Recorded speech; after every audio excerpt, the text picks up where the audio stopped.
when you first start a painting, you have all of these hopes and expectations of how it's going to turn out, and you think you know what it's going to be like when it's finished, and by the time it's finished, it's so completely different than what you envisioned. Sometimes it's better, and sometimes it's not as, to you, it's perhaps not as good, but to somebody else, somehow it speaks to them. So it's very interesting.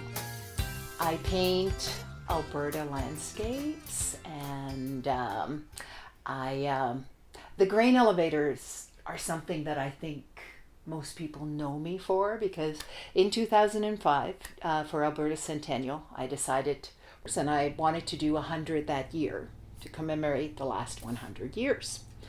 And, you know, some are very small, some are large. The smallest ones are probably 8 by 10, but I've also painted ones that were 9 feet tall.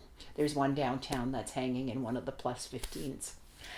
And that was the largest grain elevator, and most of them are somewhere in between. I choose to paint them full of life and vibrancy, perhaps the way that people remember them as opposed to the way that they are now. And I think they speak, because of that, I think they speak to a lot of people on an emotional level. Just keep going.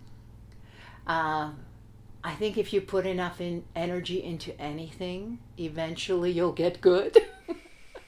And maybe that's why, you know, I am a fairly prolific artist, because first of all, I enjoy doing it. And I must be getting better with every painting, I figure. So it's, sometimes I get up in the morning and I don't feel great and I don't want to paint, but I still pick up that paintbrush and I paint.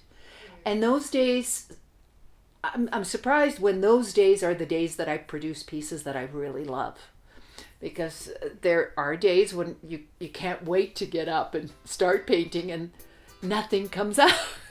So it's, just keep painting regardless of whether you feel like it or not, if you keep doing it long enough. And